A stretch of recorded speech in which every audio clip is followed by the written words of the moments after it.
All right, so get ready to dive deep with us into something that's always got people talking.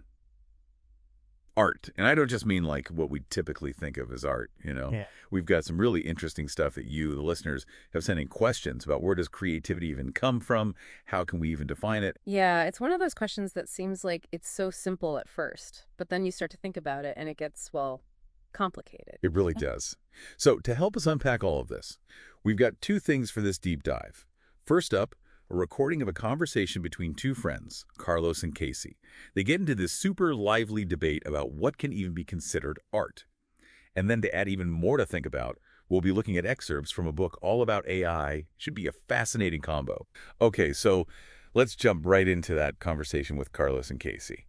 It's like you're right there in the room with them, they're hanging out, and art comes up. And right away, Carlos is like, for me, it's all about the feeling. If it sparks something in you, goes beyond just like the literal thing you're looking at, that's art, man. Okay, I can already see where this is going. Right. You just know someone is going to have a different take. Mm. And sure enough, Casey jumps right in and she's like, hold up, why can't something be art if it's literal? What's wrong with that? It's an interesting question, though, right? Because you have things that are very technically skilled, maybe even beautiful in a sense, but if they're just replicating something that already exists, Hmm. does that take away from the artistry? That's exactly the kind of thing they start arguing about. They even use this example, like, what about a really, really realistic painting? Like so real, it looks like a photo. Is that art or is it just straight up copying? Ah, the photorealistic painting debate. Oh. Classic. Right. It never gets old. And they go even further with it, like Casey's like, okay, think about an orchestra playing Beethoven. Mm-hmm. They're super talented, obviously, but are they creating something new? Or are they just like a really, really fancy printer, Yeah. just reproducing notes on a page? It's a really good analogy, though, right? Like, Yeah. that idea of a printer really gets at something fundamental about art and originality. Does it always have to be totally new? What about all the artists throughout history who were inspired by or even directly borrowed from what came before them? Totally. Where do you even draw the line between inspiration and just straight up copying? And speaking of copying, Yeah. they even bring up Milli Vanilli. Remember them? That pop duo who got in huge trouble for lip syncing. Oh, yeah, that was big back in the day. Lip-syncing scandal. Yeah, and so Carlos and Casey, they're using that whole thing as a way to be like, okay, what actually is the difference between like an artist and a performer? Like, where does one end and the other begin? Which I think gets us to a really interesting point about all of the whole idea of intention versus outcome. If I try to play a song on the piano, but I mess it up totally, and it accidentally sounds amazing, is that art? Or does my intention not even matter? What about the opposite, too? Like, you can have amazing technical skill, but what if it's missing something, like a deeper meaning or feeling? Such a good point. And speaking of feeling, this is where their conversation goes in a totally different direction. So Carlos is talking about how he took this photo, totally random, just a honey bear bottle. Right, honey bear bottle. And he's like, there's something kind of artistic about it, the way the light hits it, the composition. And of course, that's when the debate gets really heated, right? Oh, yeah. Casey is not having it. She's Yeah. putting her heart and soul into her art, and he's over here finding profound meaning in a honey bear bottle. It's like that age-old question, does it really matter what the artist intended? Or is it all up to the person experiencing it? Are we going full beauty is in the eye of the beholder here? Which, is that a question we're still asking about art even now? Like, where does the meaning really come from? Is it from the artist's intention or from our own individual interpretations? Yeah. It's something I go back and forth on all the time. And honestly, I think it's what makes art so fascinating to talk about and think about. There's no easy answer, which is probably a good thing.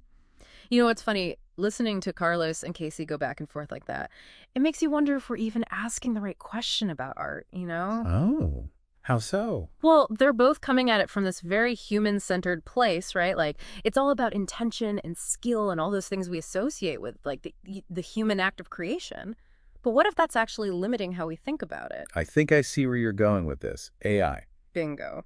Because while Carlos and Casey are having their big debate, there's this whole other source of creative potential emerging artificial intelligence. And that book you sent over, the one about AI and creativity, it dives right into all of this. It really does. Yeah. It's pretty mind-blowing. We're not just talking about AI that can, like, generate an image when you give it a prompt. This is AI that seems to be grappling with like the actual concepts behind creativity. Right. It's next level stuff. And one of the things the book talks about is this idea of bisociation. Sounds kind of complicated, but it's actually a really cool concept. Okay, break it down for me. What is bisociation? So imagine you're doing a jigsaw puzzle, right? But instead of all the pieces being from the same puzzle, it's like someone took a bunch of different puzzles and just threw all the pieces together in one big pile. Oh, that sounds more frustrating than anything. Right. And yet the book argues that sometimes those seemingly random connections, they lead to something new and interesting. That's bisociation, making these unexpected links between things that don't seem related at first glance. Okay, I think I'm starting to get it. So how does that actually apply to like AI making art? Is it just randomly throwing things together and seeing what sticks? Not exactly. There's a method to the madness, and that's where conceptual blending comes in. Think of it this way. Imagine you've got all these different paint colors, right? And each color represents a different concept, an idea, an object, whatever. And then you have these AI tools like DALL-E, which is a big one, and they're like master mixers. They can take those colors, those concepts, and blend them in ways that we might never have thought of. So instead of a paintbrush, AI has like a metaphorical blender. I kind of like that. Exactly. And the book actually gives this great example. Imagine an armchair in the shape of an avocado. I know, it sounds super weird, right? Yeah, kind of. But also kind of interesting. Exactly. And that's the thing with this conceptual blending. It can take these totally disparate elements and somehow find a way to make them work together, create something new and surprising. It's making me think about how Carlos was talking about finding something artistic in that random honey bear bottle photo. Yeah. Maybe AI is doing something similar, just on a much larger scale. That's a really good connection, and it's something the book delves into as well, specifically when it comes to the role of language in all of this. Yeah. Just like how a well-written sentence can create these vivid images in our minds, AI uses language as its building blocks for creating art. So it's almost like by feeding AI all of these words, all this data, Yeah. we're shaping its artistic imagination in a way. Yeah. It's definitely possible. But here's where things get even more mind-blowing, and this is something the book really dives into. These things called diffusion models. Have you ever, like, taken a wrong turn somewhere and you have to retrace your steps, but instead of just going back the way you came, you're, like, reverse engineering your path? Oh yeah, trying to remember, like, okay, where did I go wrong? What decision points led me here? It's that feeling of being totally turned around. Exactly. And that's kind of what these diffusion models are doing with art. Instead of starting with an idea and then creating an image, they actually work backward. Imagine you're looking at like a perfectly blended smoothie, right? Diffusion models are like figuring out the exact recipe, the precise combination of ingredients by essentially unblending it. So they're learning by going in reverse. That's pretty wild. It is wild, and what's really amazing is that it allows these AI models to create these incredibly detailed and complex images, all while still working within that framework of conceptual blending and, playing with these different ideas and concepts. Okay, my mind is officially blown. But this brings up a bigger question, I think. Where does this leave us, the human artists? Are we just going to be obsolete as AI keeps getting better and better at, well, art? Okay, I need to take a deep breath after all of that. Yeah.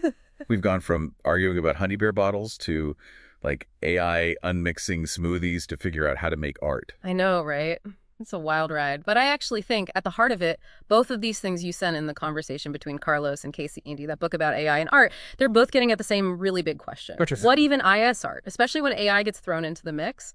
Okay, yeah, that's the million-dollar question, right? Totally. And I think it goes back to something we were talking about before, that whole idea of art being subjective. Like a honey bear bottle might do it for Carlos, but Casey's like, nope, not art. Yeah.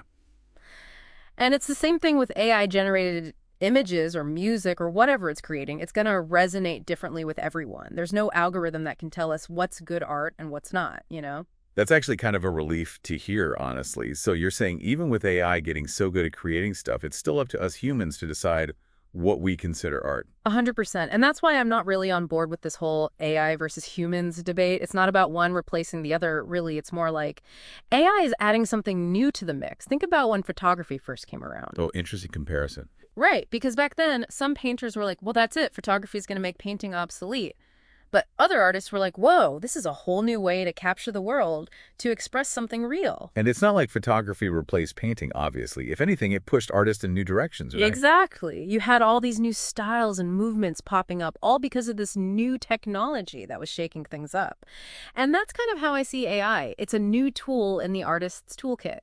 It lets us play with ideas and aesthetics in ways that we couldn't have even imagined before. That is a really interesting way to look at it, for sure. Though that book didn't just stop at, like, the what of AI art. It went deep into the how, didn't it? Like, Hmm. how AI learns and creates in the first place. Oh, yeah. And this is where things get really, really interesting. So, one of the things the book talks about is how, as humans, when we become experts in something, anything, really, whether it's art or chess or, whatever your thing is, Just to develop a whole new way of thinking about it, right? totally. It's not just that you have more information, it's like your brain starts to make new connections. You're not just a beginner anymore. Yeah, you develop a whole new language for it almost. You can see things that other people can't. Exactly. And so the book asks this really thought-provoking question. As AI gets more sophisticated, as it becomes more of an expert in its own right, is it also losing something? Like, does it reach a point where it's so focused on mastery that it loses that beginner's mind, that sense of wonder and experimentation that drives so much of what we consider to be, like, truly creative? Whoa, that's a really good question. It's kind of like maybe true creativity requires a certain amount of, I don't know, imperfection, like a willingness to not have all the answers, to mess up sometimes. It's a really fascinating thought, right? And it just shows you the power of what we as humans bring to the table. Even with all our flaws or limitations, there's a spark there that AI, as advanced as it is, might not ever be able to fully replicate. It's definitely given me a lot to think about, and I hope it's done the same for you listening out there. We've covered so much ground in this deep dive, from like the very definition of art to the future of AI and everything in between. So if you're feeling a little mind blown right now, that's totally okay. It's a lot to process. But if we can leave you with one last takeaway, it's this. The next time you encounter any kind of art, whether it's a painting, a song, a sculpture, anything, don't just look at it, really feel it. Let it spark something in you. Challenge your assumptions. And who knows, maybe you'll be the one to push the boundaries of what art can even be in the future.